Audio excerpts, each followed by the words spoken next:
그 하시라고 하셔서 제가 그냥 예 하겠습니다 그렇게 말씀을 드렸는데 제대로 하려나 잘 모르겠고 그렇습니다.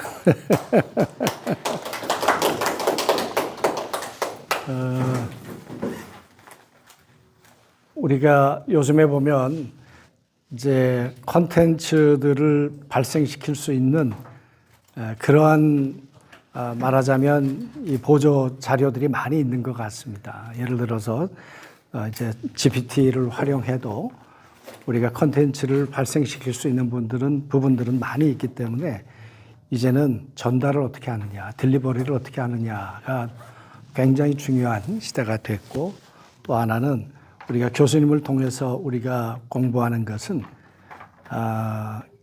내러티브 설교잖아요. 그러니까 가르치는 것보다는 어떻게 보여줄 것인가. 그래서 초점을 하다 보니까 우리가 강단 안에서 어떻게 우리가 준비한 것들을 효과적으로 전달해 낼 수 있을까 하는 부분이 굉장히 중요한 부분이다. 그런 생각을 합니다.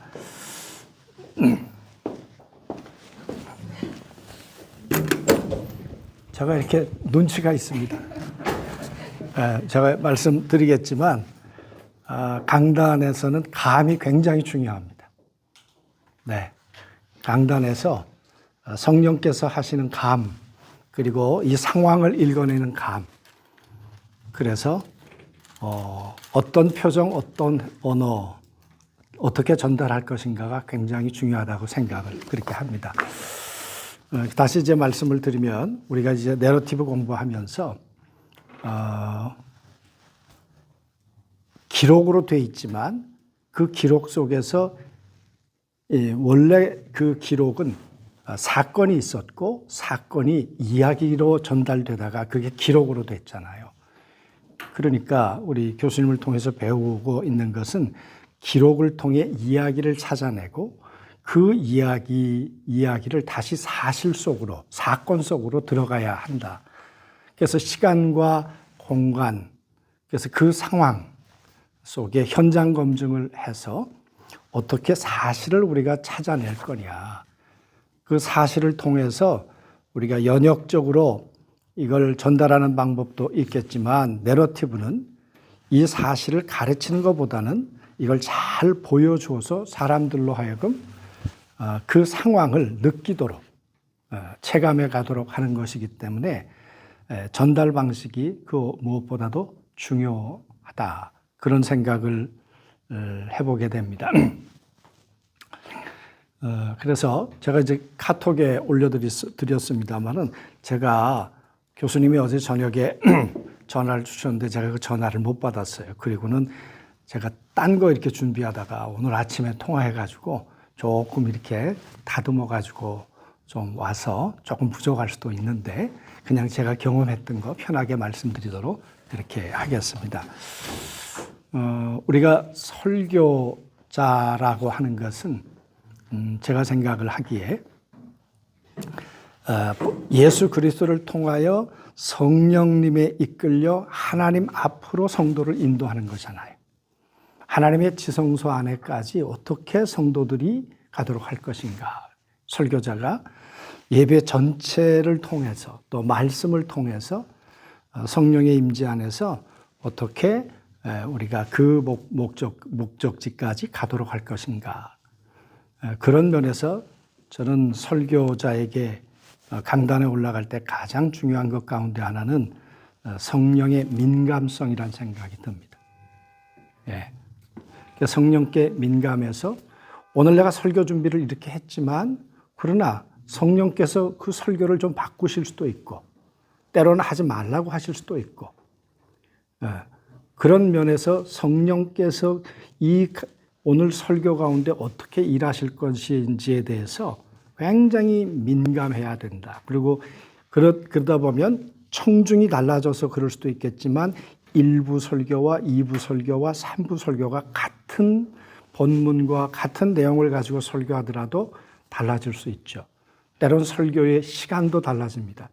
1부 같은 경우에는 저희가 찬양대가 없기 때문에 좀 더 길고 2부는 뭐 전통 예배니까 어느 정도 시간이 확보됩니다만은 대부분 3부 때 행사하잖아요. 세례식도 있고 하다 보면 설교 시간이 1부에 비해서는 한 30분 내지 뭐 10여 분 정도 줄어들 수도 있습니다. 그때 시간 사용을 어떻게 해서 그 예정된 시간에 마칠 것인가. 새신자가 등록했는데요. 목사님은 설교 끝나는 시간이 일정해서 등록했대.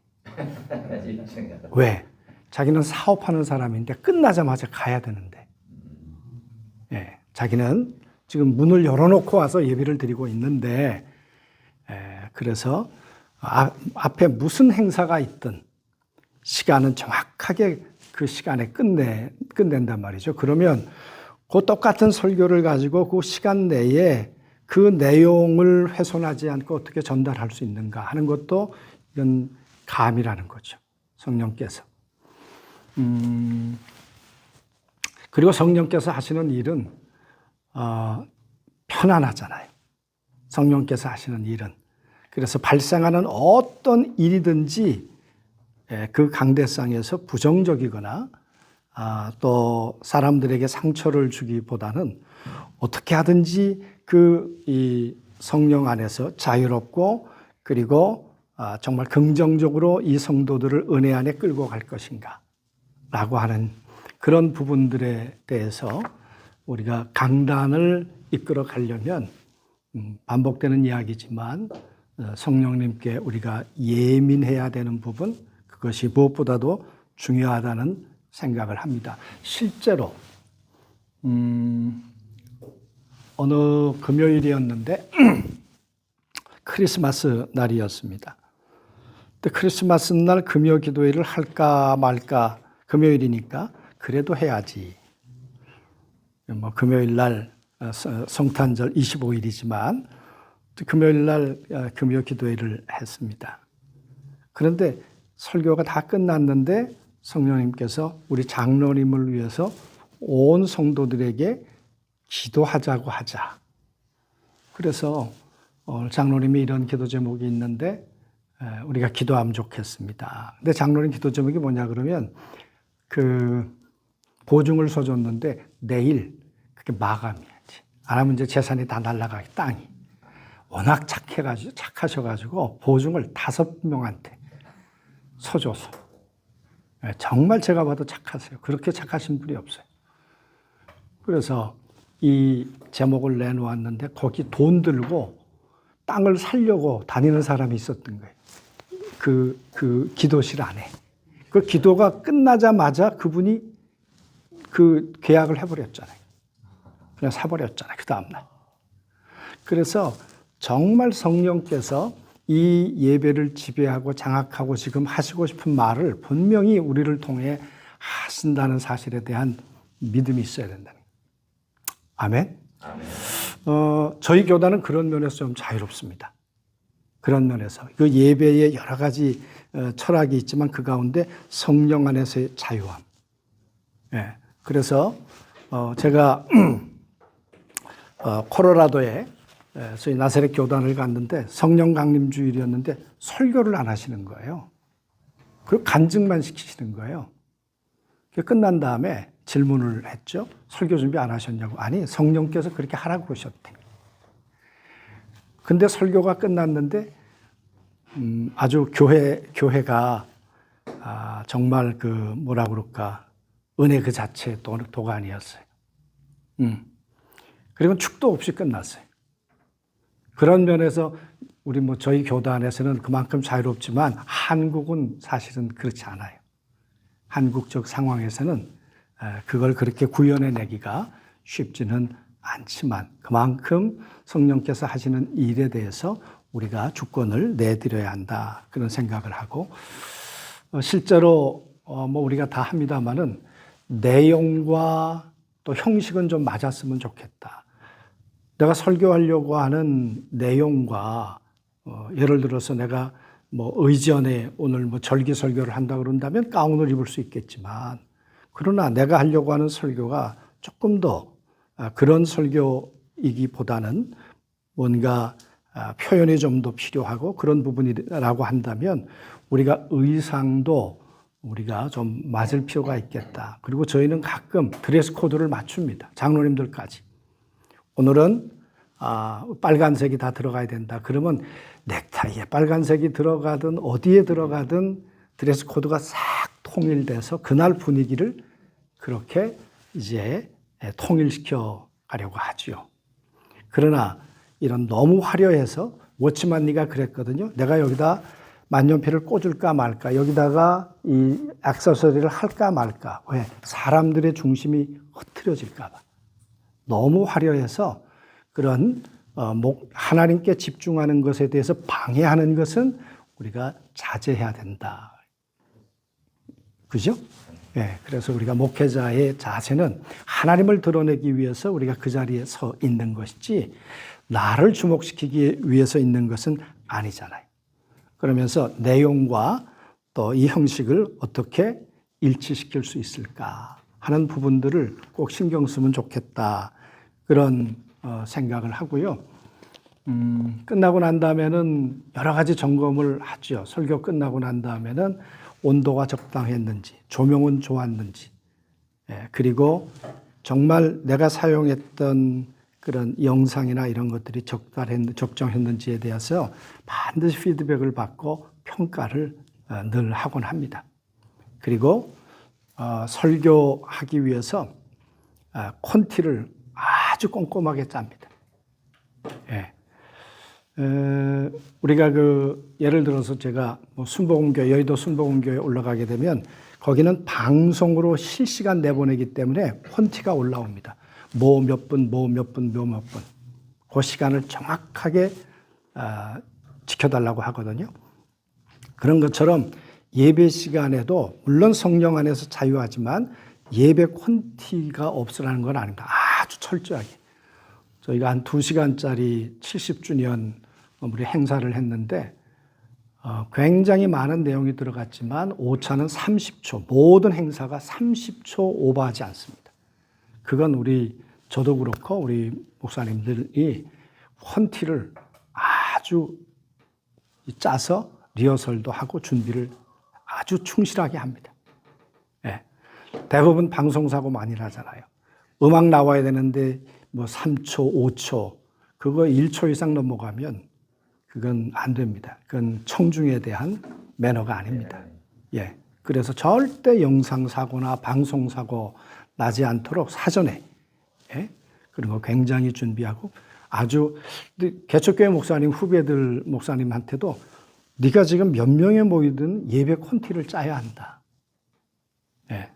그래서 내가 예배 전체의 이 컨셉에서 오늘 찬송가가 이게 맞는지, 찬송가도 1절만 불러야 하는지 3절만 불러야 하는지 그런 부분들까지 처음서부터 끝까지 통일성 있게 하나로 흘러가야 되는데 그게 흘러가지 않을 때가 있다 그 말이에요. 가끔 가다가 이제 우리 같이 피드백할 때 그런 이야기를 하는데 지금 찬양 인도를 하고 기도하려고 하는데 기도자가 바로 나와야 되는데 지금부터 다시 예배 시작할 경우가 있습니까? 없습니까? 있죠. 그건 예배 흐름을 타지 못해서. 예. 그래서 예배가 흘러가면 아주 자연스럽게 물결 흘러가듯 그런 것들이 방해받지 않도록 해야 되는데 그걸 방해하는 사람이 예배 인도자예요. 예.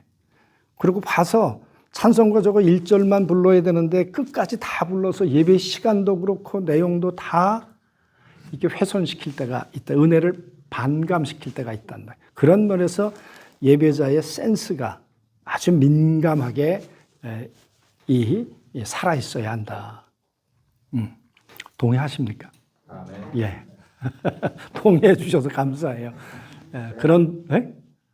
필요한 말씀이에요. 네네. 예배 형식에서 네네. 잘못된 네네. 경경 음악에 나올 때 네네. 바로 다음 예. 해야 되는데 예. 늦게도 등장하시는 분이 네네네. 학생이거든요. 네네. 이 콘티란 말씀에 예. 콘텐츠 하고 예배 기도 시간이 정말 3분 안에 적절했는지 그런 부분들도 확인해 주고 길었으면 반드시 얘기를 해서 요 시간 안에 해줘야 한다고.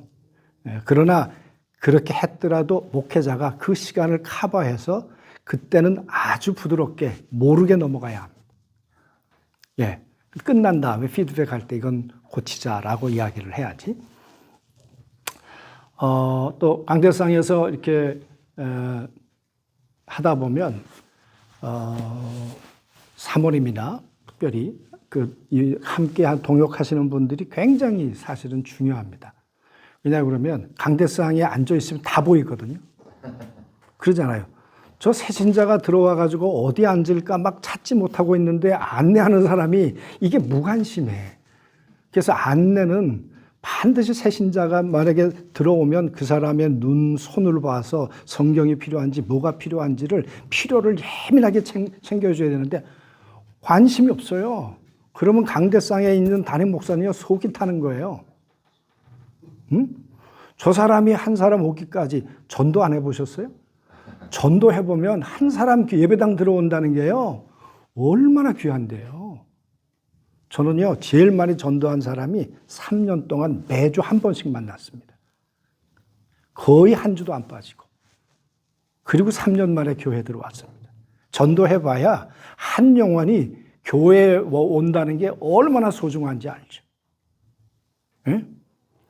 저도 이제 감독도 하고 바쁘지만 그래도 1년에 몇 번씩 이렇게 이제 전도도 하고는 하는데 그냥 여담으로 안중에 골프 옷가게가 들어온 거예요. 근데 보는 순간 저 집은 망했다. 왜? 저 브랜드가 들어올 때가 아니거든.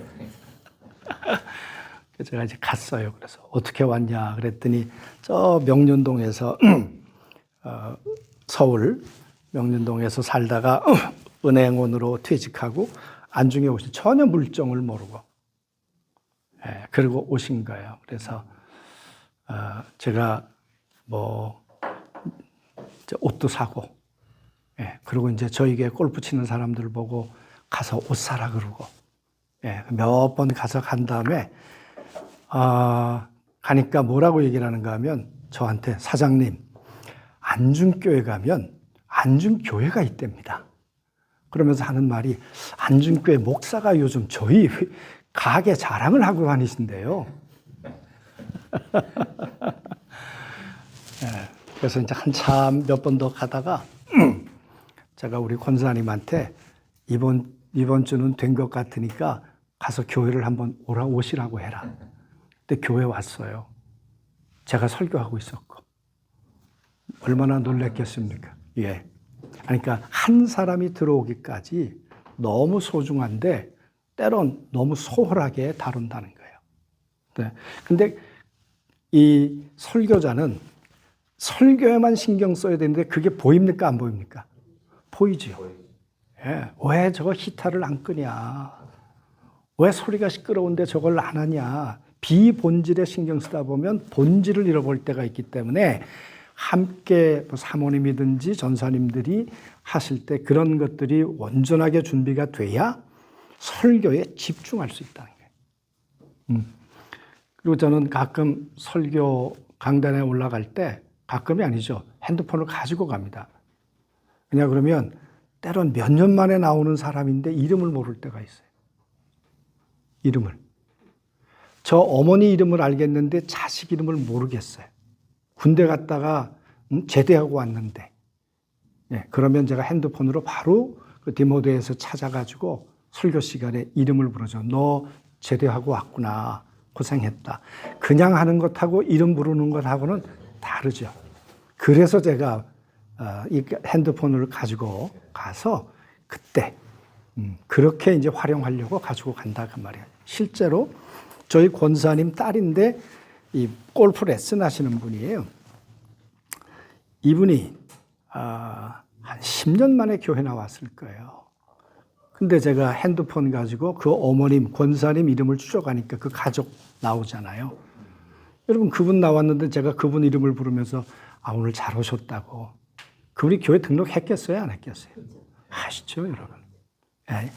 강단은 설교만이 아니라 예배 드리고 있는 모든 사람들에 대해서 정말 예민하고 그리고 내가 당신들을 기다렸고 지금 환영하고 있다고 하는 것에 대해서 이 따뜻함, 줄 수 있어야 한다는 거예요. 그리고 뭐 말투와 언어의 절제, 뭐 정중하고 부드러운 말, 언어.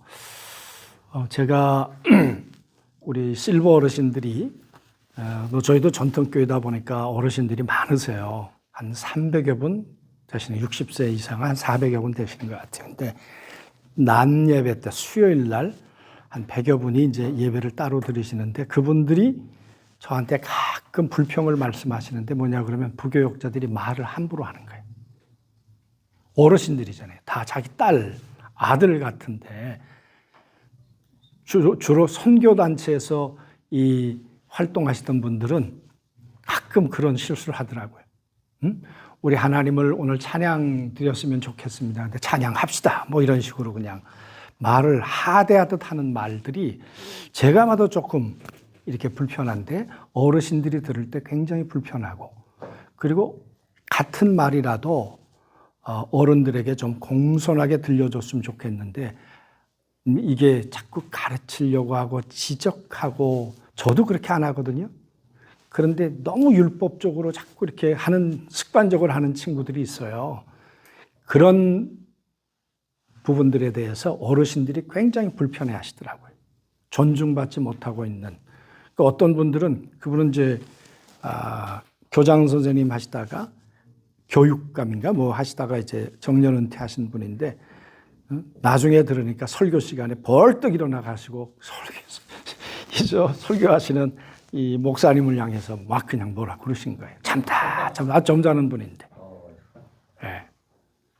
그래서 우리가 절대로 함부로 목회자이기 때문에 그 강단의 횡포나 언어의 이 부적절한 표현 사용한다는 것은 우리가 정말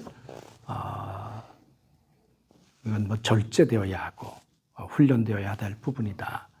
그리고 다 그렇게 하시겠습니다마는 설교가 다 준비 끝나고 난 다음에는 전달할 때 구어체나 단문으로 우리가 만들잖아요. 그죠? 설교 전달할 때는. 그래서 단문과 구어체를 통해서 잘 들릴 수 있도록 하는 부분들. 설교하다 보면 뭐 별 상황이 다 발생하잖아요. 핸드폰이 울리기도 하고 좋으시는 분도 있고 뭐 별 상황이 다 일어나는데 과연 그때 상황을 어떻게 설교와 연결시켜서 성도들로 하여금 그게 설교의 맥을 끊지 않고 그걸 부정적인 분위기가 안 되도록 할 건가. 이것도 설교자의 책임이라고 생각이 들어요. 제가 뭐 그런 것들이 여러 번 있어서 내가 오면서 우리 목사님한테 그거 몇 가지만 있으면 한번 얘기를 해봐. 오늘 내가 사례를 얘기를 해야 돼. 그랬더니 우리끼리 하는 얘기예요. 목사님이 하도 많이 해서 기억이 안 나요. 예를 들어서 이제 조시는 분이 있으면 그 옆에 계신 분 아멘 크게 하면 안 된다고. 안면방해 하는 거니까 아멘 작게 하시라고. 그래서 절대 왜 졸고 있는 거예요? 설교 시간에. 그렇게 얘기하기보다는 네. 그래서 설교 분위기 자체를 따뜻하게 우리가 만들어 가야지 예배 분위기 자체를. 그래서 뭐 핸드폰이 울린다거나 그런 부분들. 핸드폰이 울렸다 그러면 요즘은 다 같이 묵도하심으로 이렇게 시작하지 않고 다 같이 핸드폰을 끄심으로 이렇게 시작해야 되는데 내가 그걸 잊어버렸다고.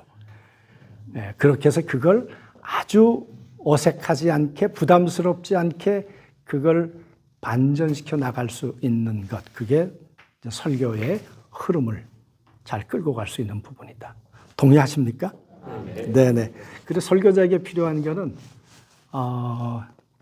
우리 목사님, 우리 교수님 강의도 하셨습니다만은 그 순발력 있게 그걸 어떻게 유머스럽게 그걸 만들어 갈 것인가. 그리고 찬양이 끝나고 나면 우리가 그냥 잘했습니다. 그럴 수도 있지만 그 찬양 가사 가운데 오늘 설교와 관련된 부분을 하나 끄집어내서 그 내용을 가지고 칭찬할 수 있죠. 예.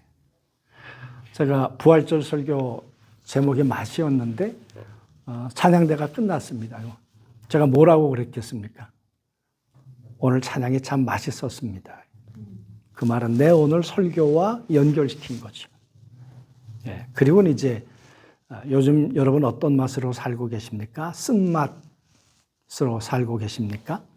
그 맛은 결론을 단맛으로 내겠다는 걸 염두에 두고 지금 이 이야기를 던지는 거죠. 그냥 의미 없이 찬양대를 칭찬하고 의미 없이 찬양대에서 나온 말, 언어를 사용한 게 아니라 오늘 내 설교와 관련해서 이거를 이끌고 갈 수 있어야 한다는 거예요.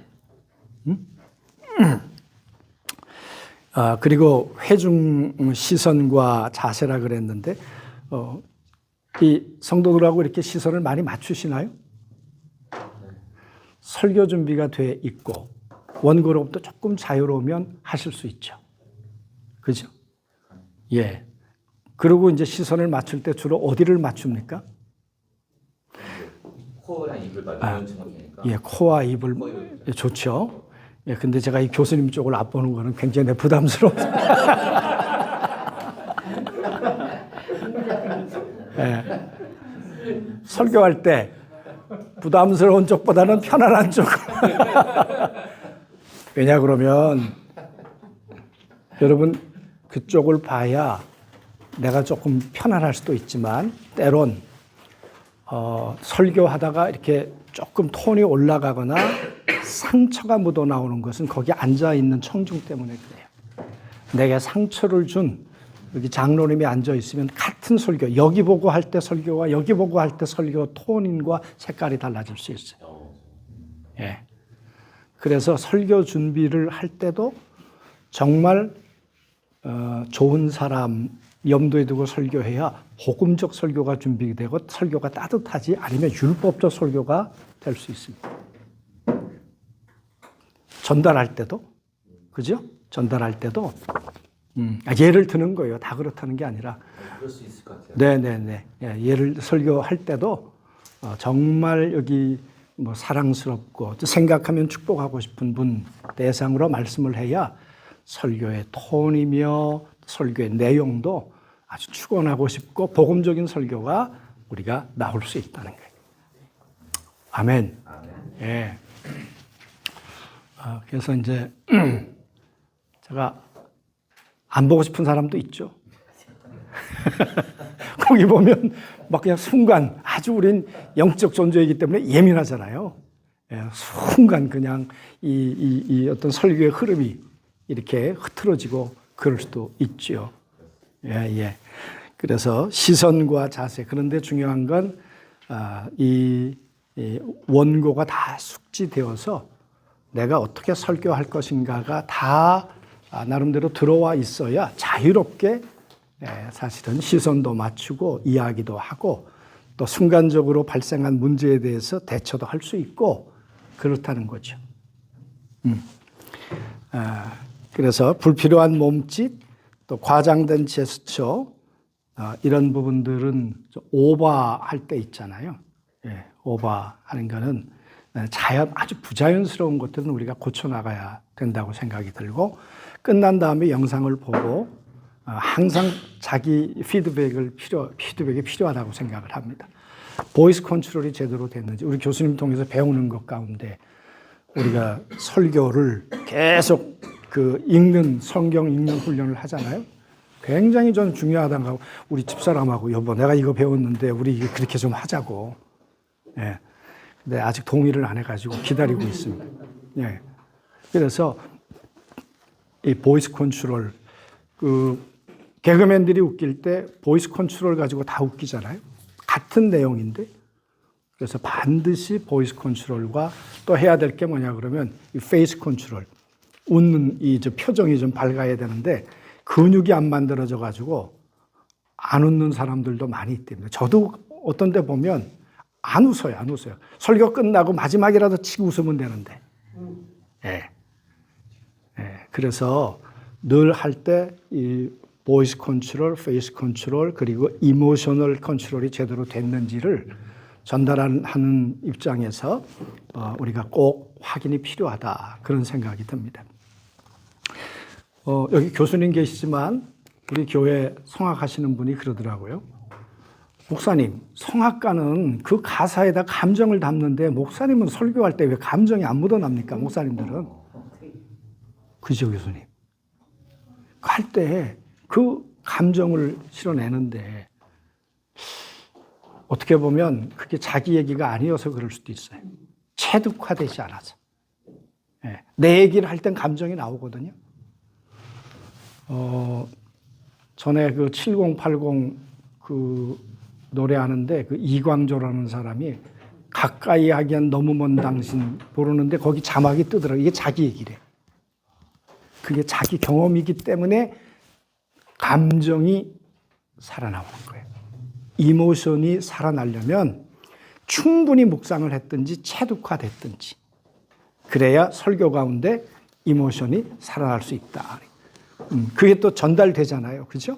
그 다음에 아까 말씀드린 것처럼 시간과 배려, 설교 시간에 대한 말씀드렸던 것처럼 설교 1부, 2부, 3부 저 같은 경우에는 시간이 다른데 내용은 똑같단 말이죠. 그 부분을 어떻게 안배할 거냐. 그러나 내용은 내용이 바뀔 때도 있습니다. 1부 설교하고 3부 설교가 50% 이상 바꿀 때도 있습니다.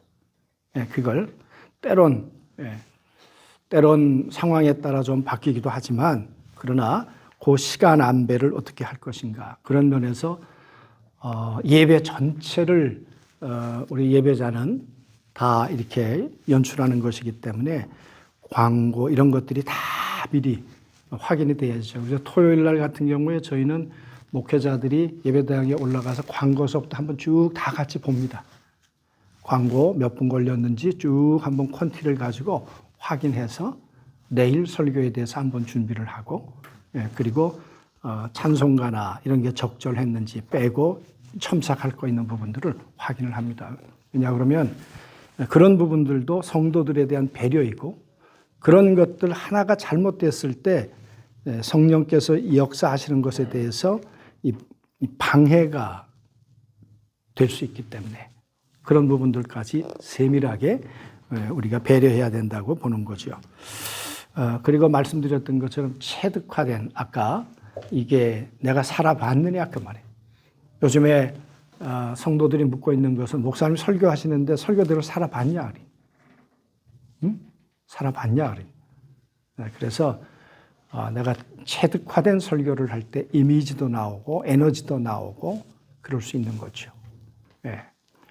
그리고 설교 시간이 조절이 안 되는 건 뭐냐 그러면 때론 준비할 때부터 시간 계획이 안 돼서 그래요. 대부분 목사님들이 설교 연구를 너무 열심히 하다 보면 목사가 준비하는 설교를 할 때가 있어요. 뭐냐 그러면 배경이나 연구나 이걸. 그런데 성경 본문에 필요한 부분만 설명하면 되는데 너무 끌고 가요. 그래서 에너지가 물론 설득을 위해서 우리가 지적인 그 호기심을 우리가 충족시키기 위해서 필요한데 필요 이상의 그런 부분들을 배려할 때 설교의 초점이 에너지가 새 나갈 수 있다는 거예요. 그런 부분들까지 우리가 배려했으면 좋겠다 그런 생각이 들고요. 회중에 대한 존중, 연령, 직업. 여러분 한번 하셨습니까? 여러분 그 교회 주변에 아파트가 많은지 상가가 많은지 자영업이 많은지 언제 저는 저희 교회 우리 후임자가 왔을 때 제가 목회했던 부분들 첫해 새신자가 몇 명 등록했고 세례 몇 명 받았고 정회원 몇 명 했고 그 통계를 다 정리해서 줬습니다. 줬고 우리 주변에 인구가 몇 명씩 늘어나고 있었는지 지금 매달 저는 첫 주가 되면 이 지역의 인구 변화가 어떻게 됐는지를 제가 늘 조사를 합니다. 그렇게 해서 이 지역이 어떻게 변화돼 가고 있고 연령층이 어떻게 돼 가고 있는지. 평택이 이 출산율이 가장 높습니다. 지금 0.6명, 7명인데 평택은 이제 1명, 이 1명입니다. 1명. 그러니까 다른 데 비해서 굉장히 젊죠. 젊다고 한다면 그러면 우리 성도들은 지금 연령이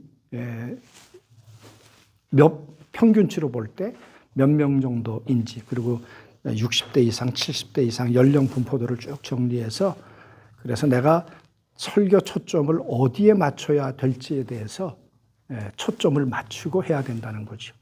그런 면에서 연령, 성별, 또 배경, 성도들에 대한 배경, 그래야 그들과 공감할 수 있고 그들의 문제 확인할 수 있다는 거죠. 그거는 데이터도 필요하고 성도들을 만나서 신방하면 설교 재료가 나옵니다.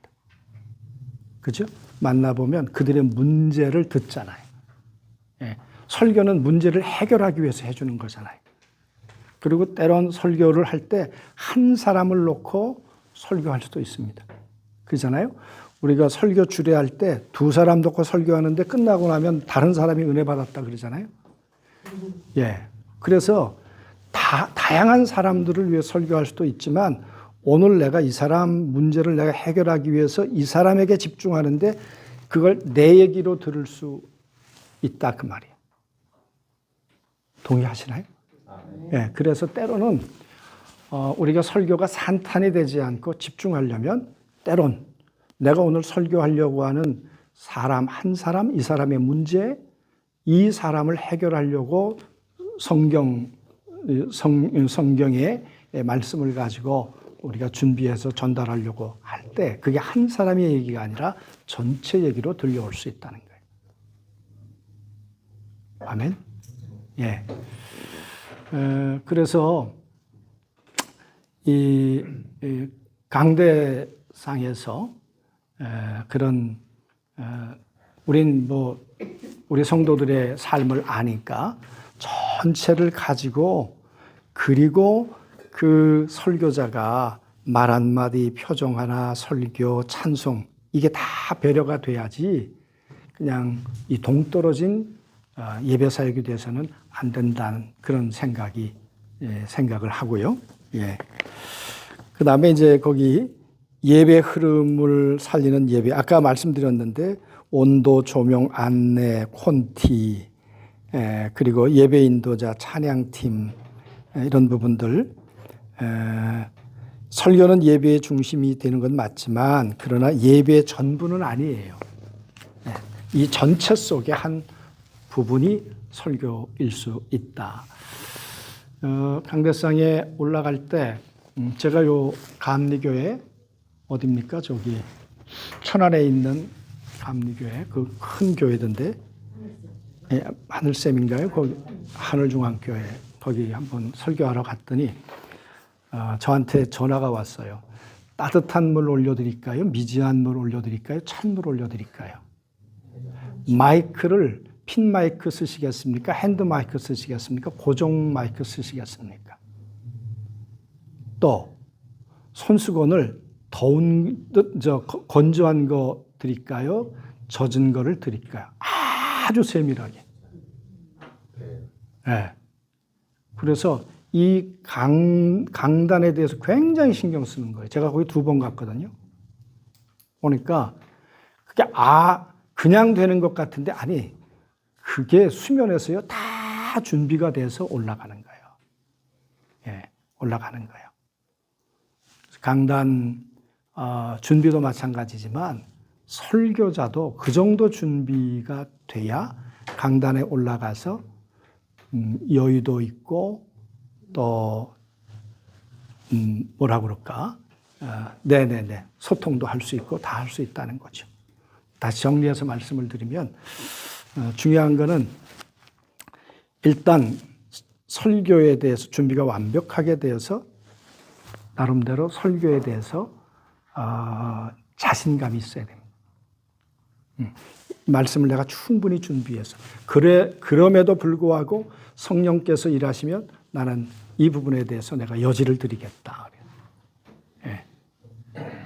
그리고는 일어나는 어떤 사건이든지 그걸 내가 긍정적으로 이거를 설교와 연결시켜서 전체를 끌고 나가겠다 라고 하는 여백이 있어야 된다고 그렇게 생각을 합니다.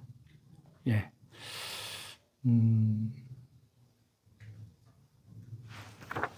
교수님 그냥 이 정도. 예. 감독님, 네. 하나 질문을 될까요? 네. 아까 말씀 중에서 하는데 어떤 한 사람을 통해서 설교할 수 있고 그래서 그분이 그 설교가 전체 은혜로 네네네. 할 수 있는데 제가 배우기는 강단에서 목회자가 목적 설교를 하면 안 된다. 네네. 특정한 목적을 했을 때 네네. 그게 상처가 됐을 거 받아든 사람은 예. 이게 나한테 하는 얘기인지 분명히 알거든요. 네네네. 그래서 감정에 상할 수 있고 결국은 교회를 떠날 수 있다는 이유로 네네. 제가 교육을 받았거든요. 예. 이런 부분에서 어떻게 그러니까 제가 한 사람을 설교한다는 이야기는 제가 그 모래시계라는 설교를 그 신설교학에는 제가 올려드렸는데 저희 교회에 중년 아주 점잖은 분이 저 2층에서 늘 예배를 드렸어요. 끝나고 나가면서 자기 아내를 상담해 달래. 근데 이 아내가 저 경희대 나와서 미국 유학하고 와서 서울 시향의 소프라노 메인이에요. 예, 근데 쫄딱망해서 내려온 거야. 동부 이천동에 살다가. 그러니 이 시골 구석에서 이게 지금 뭐 다 지금 뭐 영혼육이 망가질 판이지. 그래서 제가 그분 만나서 밥을 먹으면서 이제 제가 상담을 했습니다. 다 끝난 다음에 내가 이번 주는 당신 한 사람을 위해 설교 준비를 하겠소. 그리고 당신이 특송을 하시오. 그랬어요. 그래서 제가 그때 그 사람을 위해서 준비한 게 시편 40편이에요. 내가 수렁에서 하나님이 나를 건져주셨다. 그 설교를 가지고 제가 설교 제목을 모래시계라고 했어요. 모래시계. 이게 다 떨어지지만 하나님이 뒤집어 놓으면 새로 시작할 수 있잖아요. 당신 인생 다 지금 모래가 떨어졌지만 기도는 뒤집기다. 기도는 하나님의 손이다. 그래서 당신이 기도하면 하나님은 당신의 모래시계를 뒤집어 주신다. 이제 그게 이제 그날 한 사람을 놓고 율법적인 의도적으로 설교한 게 아니고 그렇게 설교했고 그래서 당신 내일부터 새벽 기도를 결단하면 하나님은 당신 바꾸신다. 새벽 기도 결단했어요. 그리고 그분하고 제가 오살리 기도원 가서 제가 설교하고 그분 특송하고 그랬으면 간증이죠. 그런 의미의 한 시간 한 사람 놓고 설교하라는 것이 누구를 정죄하기 위해서 그거는 목회자가 할 일은 아니라는 생각이 들어요. 그걸 공격하기 위해서 하는 건 아니고 살려내기 위해서 하자는 거죠. 예. 또 질문들 하시겠어? 네. 설교에 있어서도 그렇고 뭐 주변 지형이나 네. 교회 주변 지형이나 아파트, 뭐 주거시설, 네. 뭐 인구 정보 같은 것들을 예. 조사할 필요가 있으시다고 네네네. 하셨는데 구체적으로 어떻게 조사할 수 있어요? 일단은 저희는 평택시청에 들어가면 매월 첫 주에 그게 업데이트 됩니다. 그러면 인구 통계는 그렇게 볼 수가 있고요. 몇 년치를 몇 달치를 보면 계속 인구가 늘고 있는지 줄고 있는지. 줄었다면 안중에 왜 줄었지? 아파트가 고독이 생기면서 고독으로 다 빠져나가는 거예요. 그러면 안중에 인구가 늘었다면 그 연령대가 어떻게 되는지 나름대로 우리가 분석을 해야 되잖아요. 그리고 주변을 보면 이게 일반 주택이 많은지 연립이 많은지 아파트촌인지 그건 다 분석이 되잖아요. 그러면 시청에 들어가면 그건 다 분석이 되거든요. 그리고 우리 교회 같은 경우에는 연령이 지금 연령별로 몇 프로인지 보면 다 나오죠. 그걸 항상 목회자는 내 목회하는 것에 대한 상황 파악을 하고 있어야죠. 내 선교지인데. 그래서 그걸 조금만 신경 쓰면 그건 자료들을 다 알 수 있고요. 그리고 어떤 직업이 많은지, 어떤 직종을 가지고 있는 사람이 많은지, 그리고 11조를 얼마나 하는지 그런 부분들에 대해서 데이터를 가지고 있고 30, 40대나 우리가 성도들에 대한 분석을 했을 때 필요가 뭔지, 그리고 주변의 교회들을 다 분석해야 됩니다. 그러니까 주변에 특색 있는 교회들이 어느 교회는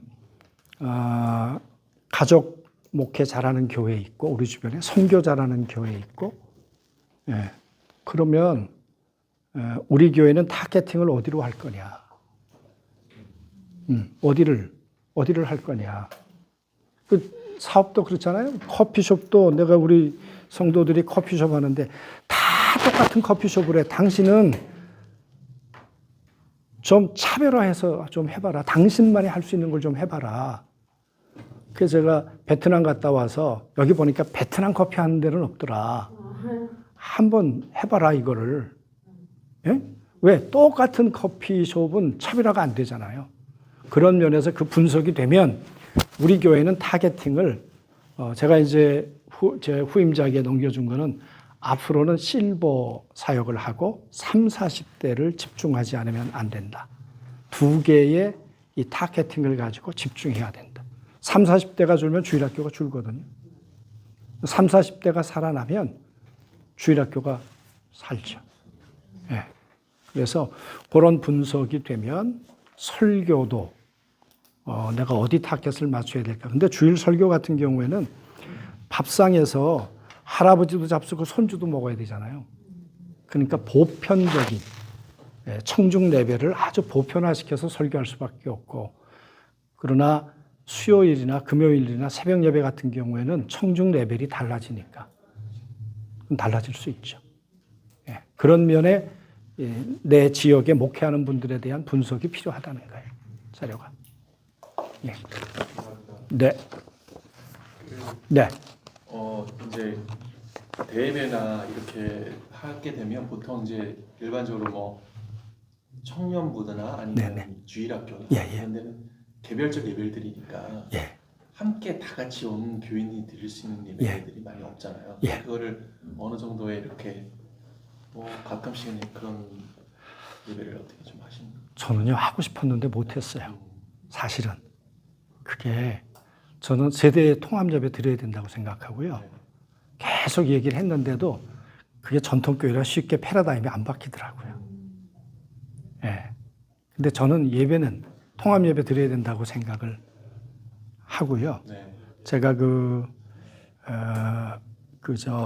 어디냐? 저기 LA에 갔더니 그 유대인 회당에 갔더니 그분들이 안식을 지키는 걸 봤어요. 그리고 회당에 모여서 예배 드리는 걸 봤는데 거긴 다 세대 통합 예배입니다. 3대가 같이 예배 드립니다. 그래서 이게 분리가 되다 보니까 주일학교 찬송가 다르고요. 청년부 찬송가 다르고요. 장년부 찬송가 다르고요. 그걸 통합한 교회가 오륜교회잖아요.